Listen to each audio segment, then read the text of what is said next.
Powered by Sports Interaction, Canada Sportsbook.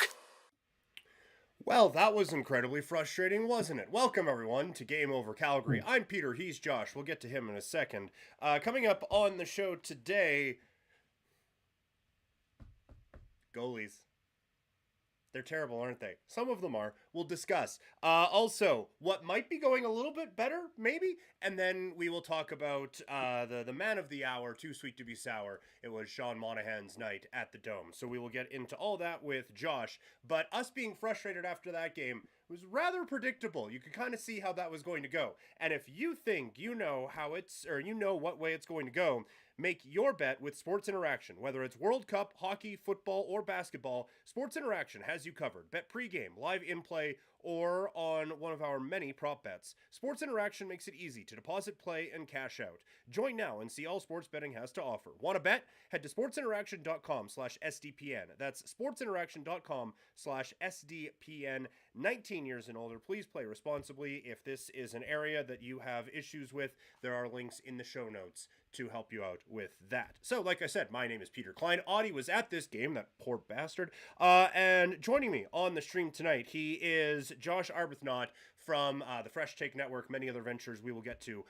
Josh, about like 12 hours ago, you were in a place that was a whole lot warmer and you didn't have to watch that hockey game. Now you're cold and you just had to watch that. How are you today, sir?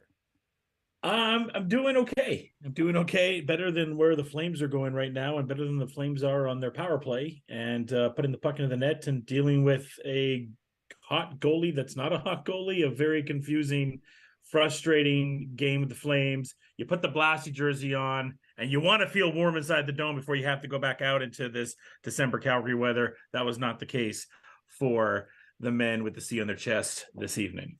Just awful. Audio, like I said, at the game, apparently he purchased a Blasty, which two things. One, good for you. Two, what are you doing not having a Blasty before? It's kind of like one of those trees where it's like the best time to plant a tree was 20 years ago and the next best time was right now. Same thing with owning a Blasty. But glad that Audie finally righted that wrong. Speaking of wrongs, this game started with one. I don't know if Audie was in his chair yet when Jacob Markstrom decided to aggressively go on the forecheck, and it ended up costing the Calgary Flames a goal. I said on the last one of these that I was on, in between coughing fits, it is getting much more difficult to defend Jacob Markstrom. And it has to be even more difficult to defend for Jacob Markstrom when he's doing shit like that. He settled in fine, but Josh, we are getting to the point, like, you can't have those types of things happening. You just can't, and it happens all the time this year with this dude. Yeah, as you said, I just scrambled in from a flight and getting in, sitting at my TV and everything like that, getting my dinner down, and I hear score. I'm like, surely, what is going on here? And you see the play, and you're just like, well, I guess they just wanted to be really nice to Sean Monahan and welcome him back and get him a free point. Surely that's the only reason why. He did settle down, but this has been a consistent effort from Markstrom, right? And we started this season so well, and since then, I don't want to put all the blame onto him, but we're getting to that point where it's like, this is the team that's supposed to be built to win, and there's other reasons. We'll get into those, I'm sure, but Markstrom definitely not helping with that. The power play goal, that's fine. A lot of goalies are going to let that go, the one that Cole got. But that goal is an unacceptable goal, and that should have been that Cole goal, should have been the tying goal, should have maybe got the Flames at least a point in overtime. Can't be turning that. And I just thought, too, and I know you and I texted about this, Peter, that when that happens, it's like a pitcher, right? And you and I have called baseball out here. You can see a pitcher rattle after giving up that big home run. It's like it's over, or that big hit or whatever. And I thought, man, just the way that he's been going lately, he gave up that goal. He's going to be shaky. Shouts to Anderson, almost coming up with a save of the year. He tried his darndest to try to do something there. I felt bad for him trying to get into the crease there and trying to do his thing. I just don't know how you come that far out of your net to clear. That's a day one thing. Yeah. That you are told not to do. And I have no idea what's going in his mind. I'm sure they're asking him at the presser right now. So we're doing this live. We don't know what's going on right there. But just one of the boneheaded moves of the year. Maybe he just thought, Peter, we still have time. It's 2022, year in review. Fails are coming out. I want number one on that list because that was definitely up there. Yeah, I need to be on the blooper reel, the top 100 bloopers of 2022. It's just like, it's one of those things you do on NHL 23 when you're controlling the goalie, you're 6 hours into doing a shootout with your buddies, and you're just like, fuck it, let's see. It's just, And he loses his mind for a couple of seconds because, like you said, he bounced back fine, and he should because he's had so much practice giving up one shitty goal a game, and then now I know how to bounce back from this. Like, it's his default setting. It's like the dude needs to be down 1-0. It's like, to another baseball reference, it's like when a closer comes into a game up 4, and then he has to walk a couple of guys to get the adrenaline flowing. It's like Markstrom needs to be down a goal before he can feel like he's into a hockey game. I still think if the playoffs started tomorrow, Markstrom would be the guy, but they don't. And you need to kind of get this thing back on track a little bit. And I do think, and we'll get into it in a little bit, I do think we are seeing a bit of a course correction with a couple of things with the Flames. But this goalie shit needs to get figured out. And I don't think Markstrom right now is just going to play his way out of it. There just seems to be something off with him right now. Vladar has stepped up. I personally think it's time that the whole like 1 game a week thing, Daryl's done an awful job of sticking to that, but I think it needs to be a couple now. I think that this needs to be a bit more of a ride the hot hand than a 1 and a 2 in terms of the goalies.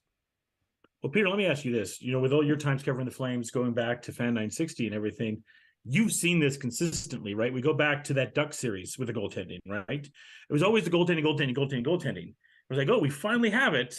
And then even last year, Markstrom was fantastic. Then we get to the playoffs, and this shaky shit started then. And you don't know. Again, the pitcher goalie comparison is always going to be there.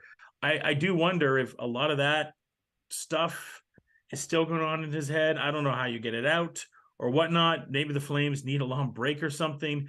He's got Vladar breathing down his neck now. It's really interesting to see happen. And maybe they just need to do a routine before the game where they have Hughes or someone just sneak one by him before the starts, so you can be like, oh, I gave up, what's going on, and then he'll just be solid. Yeah, just like as they're coming out for the warm-up, like instead of Beasley going, and now your Calgary Flames, just do, as they're coming out, Montreal goal scored by number 23, Sean, like just make an announcement that, oh, hey, you're already down 1-0, like just over. Just get that one out of your system. I like that idea. So, some psychological warfare. But yeah, like you spend this money on Markstrom. This is supposed to be figured out. That we're supposed to be past this now. It's supposed to be the good goaltending stuff that we are getting, and it's back to the same goalie controversy. It's incredibly frustrating. I think Markstrom is the biggest reason they lost tonight, but I don't think he's the only reason that they lost on this night. No. Special teams let them down incredibly. That power play is to say it's stuck in the mud is an insult to mud. Like there's nothing going on with this power play right now. And penalty kill, that goal that they score, that one's not on Markstrom. You can't let a pass go basically from board to board.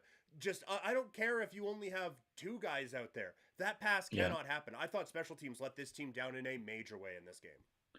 Yeah, watching it, obviously the offense, we'll get to them. I thought the Flames offense did good tonight, but especially to one of the great young players in this game, then to get to Cole like that, it's unacceptable to let that goal go by them. And just man advantage. You had so many times to really build up momentum, right? You get that power play near, I believe it was the end of the second, the build up momentum. You got the power play in the midway of the third. You got the man advantage with the goalie's pulled in a decent amount of time to do it. Just consistently having this man advantage with good shots on. I thought the puck control and everything was good, and Allen, mind you, was good tonight, but Montalban at time has been the main guy there. It hasn't been Allen. It's been Montalban. So that's the real thing to see Allen stuck in his head, and I know St. Louis been positive about him and everything like that, but geez, you go over 4 on the power play. You're coming in with near the bottom of the league with only 14 power play goals. That's something the Flames have to figure out too. And again, not to assess. Welcome, I'm Josh. I'm new to the pod here, but I'm repeating probably things that Audie and all your great other analysts have had. But these are things that were a problem in the Oilers series and in the playoffs last year that we thought were figured out a little bit earlier into the season when everything was just fantastic. And now we're seeing them seep in midway through here. Power play problems, special teams problems, and goalie problems coming back to haunt this teams. And how do you fix these things? That's the $1 million question right now for the Calgary Flames. Because you look at the power play, the number 1 unit, Kadri, Toffoli, Huberdeau, Lindholm, and then whoever the hell at the blue line, probably Hannafin, sometimes Stone, sometimes Anderson. That sounds like a lethal power play, and it's just that there's no There's no creativity. There's no anything. It's just Kadri gets it on the half wall, walks in and shoots on a goalie that doesn't have any eyeballs or anyone in his eyeballs at all. Like he is. Yeah. There's nothing. There's no. All right. Well, plan A is to shoot. So let's just shoot. Like that. There's nothing working towards anything right now. And I get you don't have Gaudreau, you don't have Kachuk. Like those are two very creative players. Jonathan Huberdeau sees the ice maybe better than anyone in the National Hockey League right now. Surely to God he could figure it out, but they just have nothing going with this power play unit right now. And you're right, like it's a lot of it feels like we're repeating ourselves because there's been a lot of this over the last little while, and like this is not a Flames team that can afford to give away opportunities, whether it's giving up a shit goal a night or going 0 for 4 on the power play. Like you need either your goalie needs to keep you in a game, or special teams needs to get you something. Like this team isn't 2 to 3 goals better than everyone every night, but they kind of have to be to make up for their shortcomings right now. And I know that, when the Habs come to town, hot ticket, there's a lot of Montreal fans in Calgary, rightfully so. It's one of the classic teams here. And I believe the season series has been a lot of the Habs lately. But at the end of the day, I just don't get this team where this was a team that started up as so hot this season. You had pundits on down south in the States being like, wow, this is the Stanley Cup level team to worry about. Do you remember the last time you've seen a team be like this, Peter, where it's, holy crap, this is one of the hottest teams. This is the Stanley Cup level contender too. Just the roller coaster, which you guys specifically have been dealing with on this pod the last little bit, and just then these little problems building up now, right now. So there's questions about those special teams we talked about, and you talked about all the great depth they have there. It's mind-boggling that the leading scorer on this team right now is Tyler Toffoli.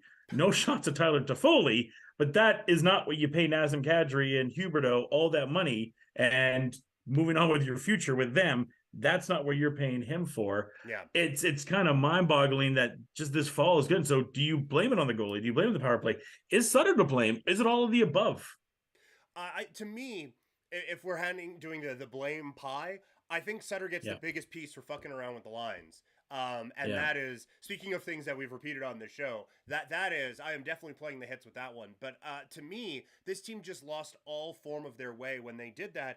And now they haven't been able to get two hands on the steering wheel since. Like it's been kind of all over the place. And like just watching this game tonight, I don't know what this team is. And maybe that's kind of the bigger thing. When you think of like guys like Huberdeau and Lindholm and Toffoli, you think of one thing. And when you think of, okay, this is a Daryl Sutter team, you think of one thing. Like you think of like just tough to play against, winning a lot of board battles. You watch that game tonight, they kind of seem like a generic hockey team. Like there just isn't like this, okay, this is what this team hangs their hat on. Down one, third period against the Montreal Canadiens and Jake Allen, who is apparently Patrick Roy and Martin Brodeur all wrapped into one. Who's taking this game over? Who's like, okay, guys, I got this. It was Huberdeau for like a second, but there isn't anything going for this team right now. There's nothing to fall back on. They're just kind of there right now. And I had, it's December 1st, so I don't want to have too much of a freak out. It's December 1st. The sun will come out. Here comes the sun. Sooner or later, but it gave me flashbacks to that Dallas series with Otter, right? And they fell into a hot goalie, and no matter what Sutter did and the offense did and the line changes did, they couldn't get by him. And I think you seep in early in the season, you start seeing these little things, because those little things, if you go back and listen to some of the shows that Peter and I do in the Sports Rundown, these are things we brought back for NBA teams, baseball teams, NFL teams. You see those same things, they consistently come back. It's just like, oh, they fixed it. It's like no one fixes those issues most of the time. They linger there, and they are deep down in there. And I don't know what you got to do to fix it up. Like you were mentioning, I was away this past week. I was down in Vegas, and being at some of the sports books there, you mentioned the Flames, and they're kind of saying what I was like, what happened? Mm-hmm. Like I have the answers, being the lone representative from Calgary. Like what happened? Yeah. We were taking so many bets on this being a Stanley Cup champion, and you hit it on the head of what the representation of what that team is. This is a generic hockey team. That Capitals game came, and everyone's like, okay, so I don't know what happened to this team, because they just got smoked in that Capitals game, right? Then they have these weird good games against a good Panthers team, and then they face this Habs team who's a middle of the road team, probably better than what they should be this year. Probably should be going for Connor in the draft, but St. Louis keeping them just head above right now. And then they run into a hot goalie again. Goalie goes up in flames again. So no pun intended. So it's just a really weird balance of everything. And the one thing I always look for being a sports broadcaster, I'm sure you do when they call the games, there is the body language. Body language is such an important factor when you watch these teams, right? And I've seen teams that go on these winning streaks or teams that have a big lead and lose that big lead. And right now, that body language for that Flames team is absolutely dreadful. Yeah. No, it really is. Just not a whole lot going on right now. A lot going on in the chat. We're up to 40. I just gonna say I'm not here to call anyone out or anything like that. We got 40 people in the chat and this video's got 2 likes. I think we're doing very well right now. Let's get those likes up a little bit. If the Edmonton Crew can get 30 on some random ass game against Chicago, surely to God we can get this like number up a little bit. So let's get know what it is, Peter? up.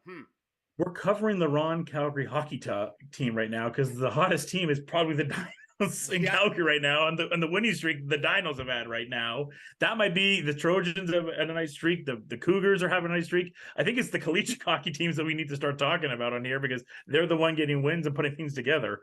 Yeah, there are some lessons to be learned for sure. Yeah. A couple things in the chat here. Also, just a reminder before we get into the chat, like this video, subscribe to the channel, tell your friends. Andrew explained it on Game Over Montreal.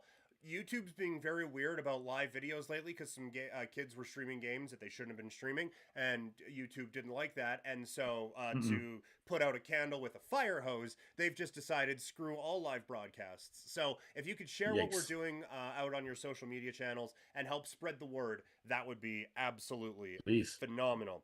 Toasty Kumquats saying this team is so frustrating to watch. J Money, sad Flames fan times. That is for sure. Remily saying Flames dominated the Habs. Allen stole the show. I agree with half of that. I don't think the better team won this game today. I don't think Allen stole the show. I don't think he made 45 saves. This has to be the least impressive 45 save performance I've ever seen in my life. The Flames did nothing to make this guy's life difficult. He made a save on a 3-on-1, and that's about it.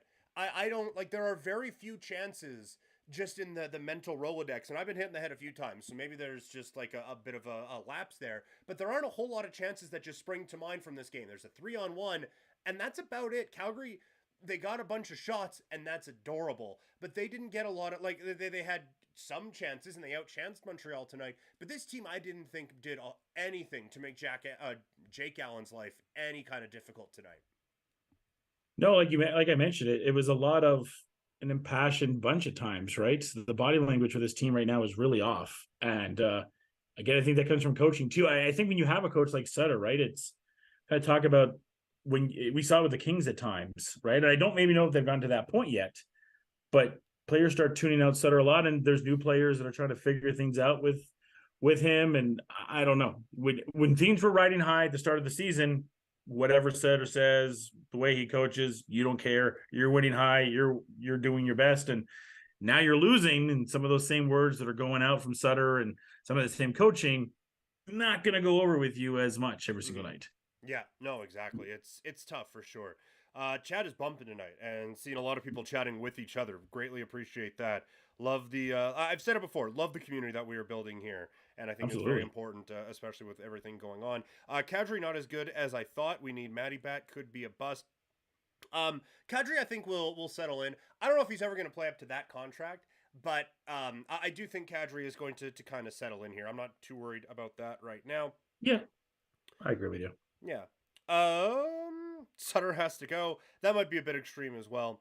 45-19 in shots against a rebuilding team. Calgary has to find a way to win these games. Is this indicative of something bigger? I do think there's a bit of, like, who's the finisher on this team right now? Lindholm should be, but Toffoli is still kind of getting his feet wet. Toffoli can be, but I don't know, to the point of being like 40 goal scorer. Like, there aren't a ton of those guys, to steal a basketball term from a world that we're quite comfortable with. Aren't a whole lot of guys getting their own shot right now. You know, like, there aren't a whole lot of guys who can kind of score from distance. This is a team that kind of needs, like, crash the net, bing, bang, boom, puck bounces in off a couple of guys. And they're not really playing that style. Again, a lot is coming from the outside against a Montreal team that, while I think Goulet is going to be good, not exactly a defensive wall by any stretch of the imagination. No, it's definitely not that. I mean, I think St. Louis has done a good job with them. And like I said, I think they're better than, kind of a team on the fringe of the playoffs. They're going to be a really annoying team down the stretch. and they're going to look to play spoiler against teams that are playoff teams, like this Flames team is.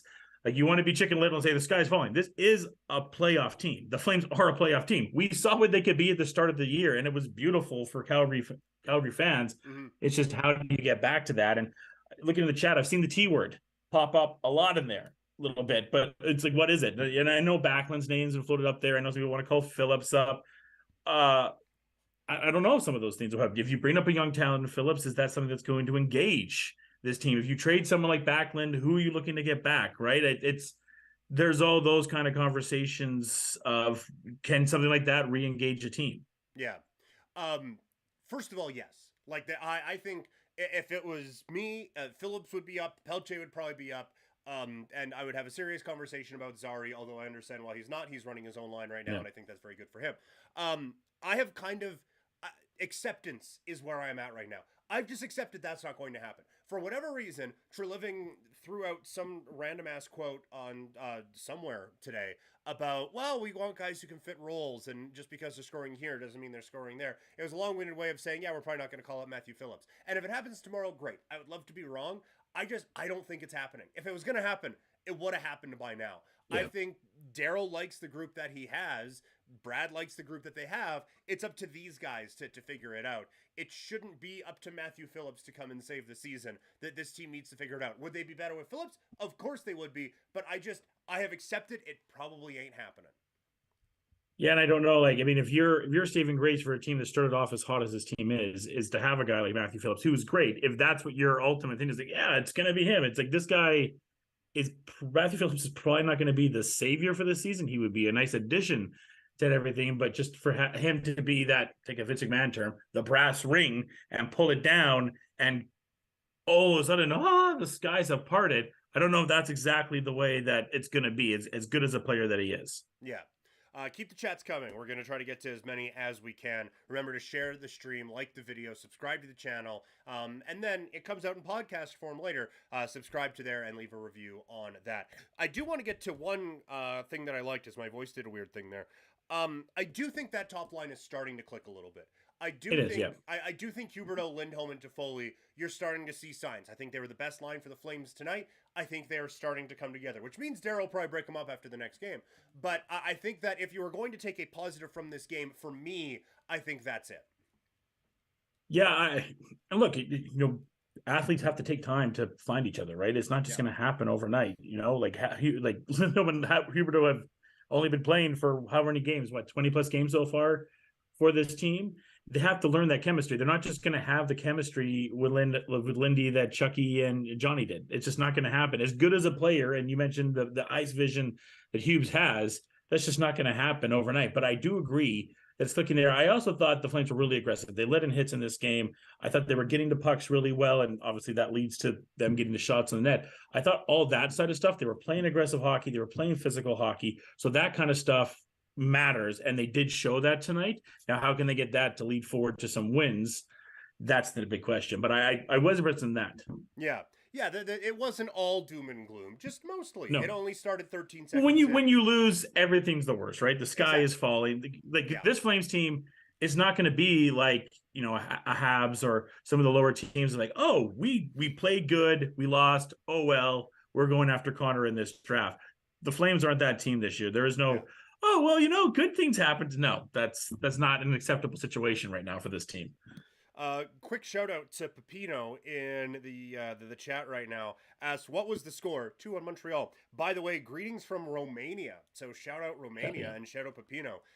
Getting in on the chat from out there. We greatly appreciate that.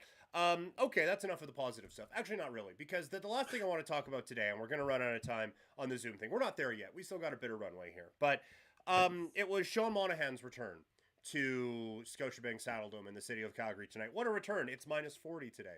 But I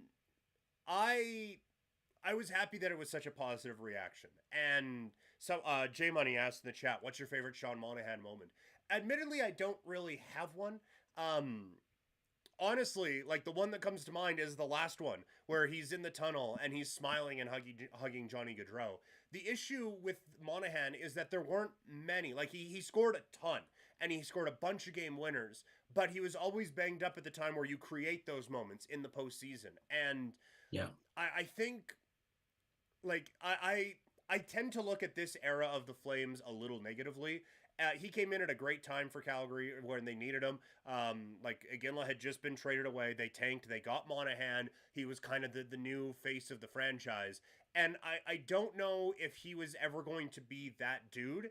And I think, honestly, Sam Bennett not hitting where Sam Bennett was supposed to hit kind of hurt for Sean Monahan, because I think Monahan is an excellent, and was an excellent number 2 center, right? Like, I don't know if he was ever like, yeah, number 1 guy on championship team. I don't know if he was ever that dude, but I think he could be a really good number 2 center. And if they could have just got that number 1 and kind of put him in that spot where he needed to be, I think that would have been great. But like, overall, he was exactly what, like, he wasn't exactly what the Flames needed, but you got 100% of what Sean Monahan had on every night. And that's one of the highest compliments you can play a hockey player.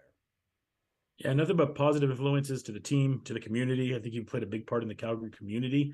They put that graphic up, and seen 8th all time in Flames. Now, I'm not sure if that's a mix of Atlanta and Calgary Flames. They need to adjust that graphic to let us know where that is. But I found that pretty amazing that he was 8th all time in Flames history, whatever that may be. And then 3rd in game-winning goals. You mentioned those game-winning goals.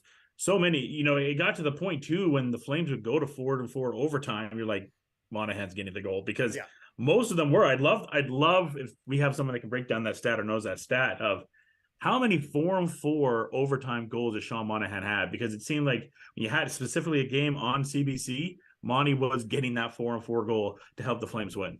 Yeah. He was great in those spots, and like, he was the exact guy that Johnny needed. Like, that line worked well together because Johnny's a great playmaker, and Monahan is very good around the net. Good hands, can elevate the puck very quickly.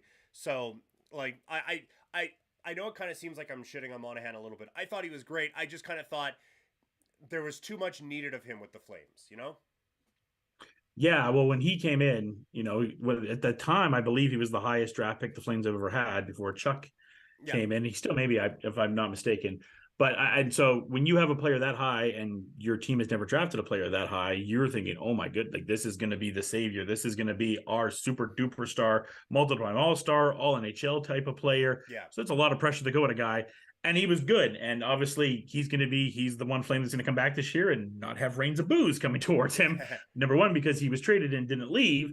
But number two, I think there's a lot of passion and respect for Monty and everything he did. He even talked about that in his presser today. And I think there was genuine, what's word I'm trying to look for here? I think just happiness that he did get the 2 points today. I think people were really happy. It kind of reminds me when Iggy came back for Boston, right? And people were like, there was times Iggy almost scored a goal, and Flames fans felt confused. Now I know Iggy and Monty are different players, but it's just like you connect to these players, and you get a little bit confused at times if you're excited for them to score or not. But I think you really hit it on the head there, Peter, too. Of great guy. Again, I think the community aspect he was absolutely huge on, but the momentum and the expectations for him were weighed a little heavy, and he did great. Like I said, 8th in goals all time in Calgary Flame history, a team that's been around for almost 40 years, over 40 years. It's pretty impressive that he had top 10 in that club's all-time history of that, including the injuries that he did have. Yeah. Well, and that was the thing too, is that it just, like, his body failed him. Like, he played such a rugged style playing in front of the net. That sucks. Like, you're getting cross-checked all the time and everything like that. It just, there was sometimes I thought he played through things too much, and that's just, like, that's who he is. And that's why I say, like, the thing that I will always kind of remember about Sean Monahan with the Calgary Flames is, like, his 100, he wasn't always feeling 100%, but you got 100% of whatever he had. And I think that's quite the thing to say about a guy.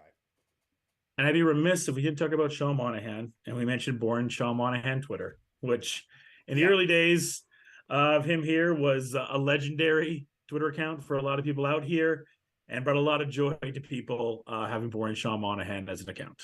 Yeah, that really is the true memory of Sean Monahan, is the Boring Sean Monahan account. Absolutely. Some absolute gold on there. Couple more things, and then we'll get out of here today. Monahan line was the best Montreal line tonight by far. That's it. Like, we haven't talked a lot about Montreal. I agree with that. I think the Monahan line was probably their best tonight. Yeah, I think so too. I think you can tell too, with Monty being there, talking to some Habs fans that I know, they're really happy about the addition that he's played to the team. It's a nice little veteran addition this young team that they have with a young coach there.